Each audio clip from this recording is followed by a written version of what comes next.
بسم الله الرحمن الرحيم. السلام عليكم شباب.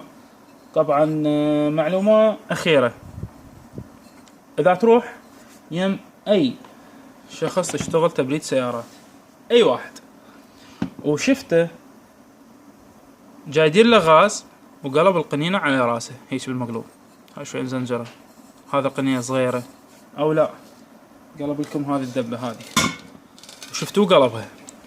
طبعا راح تحس اكو برودة بالبايبات، راح يقول لك لا احسن وشوف هنا هذه بالفقاعة، ويقول لك لا احسن راح تبرد السيارة ما ادري شنو. مباشرة لو تقول له يوقف، يعني يوقف شغله وتعوفه وتمشي، لو لا يبقيها بهالاتجاه. ليش؟ السيارة كمبريسر مالتها البارد جاي يجيها غاز، يعني ما بي ضغط،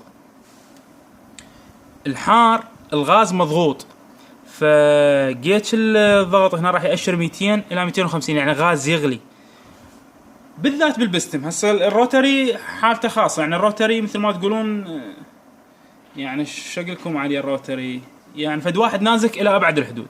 البستم شوي يختلف، البستم يريد غاز يدخل له، غاز وليس سائل، غاز عبارة عن غاز هو يضغطه يحوله إلى سائل، فما بالك انت تعطيه سائل. البساتم ايش راح يصير بيه؟ راح يصير ضغط كلش عالي. ممكن مهندس ضغوط هسه هنا اذا يشوف المقطع الفيديو مالتي يمكن يشرح افضل، ادخلوا على الانترنت على اليوتيوب وشوف المشاكل.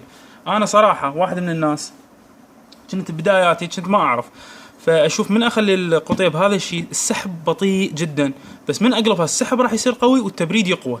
لحظي، هو صحيح انه التبريد عندك صار حلو، او تحس بالبايبات صار بها اكو فالتبريد، والتبريد قوة، والبايبات مال الكمبريسر كله تجيسه ثلج، لكن جاي يأثر على الكمبريسر بالمستقبل. وصحيح بعد سنتين اكتشفت انه الكمبريسر اللي عندي مصطلحنا العامي قام، انتهى او صلب. فكان السبب هو هذا، انه انت جاي تعطيه سائل، فهو البستم يريد غاز وانت تعطيه سائل وجاي يضغط البستم، شي يصير بيه؟ هو ما راح يقوم بلحظته، لكن ورا فترة راح يقوم. فاهم شي احذروا من عملية قلب القنينة على راسه على مود ينزل غاز كسائل وليس كغاز. احذر.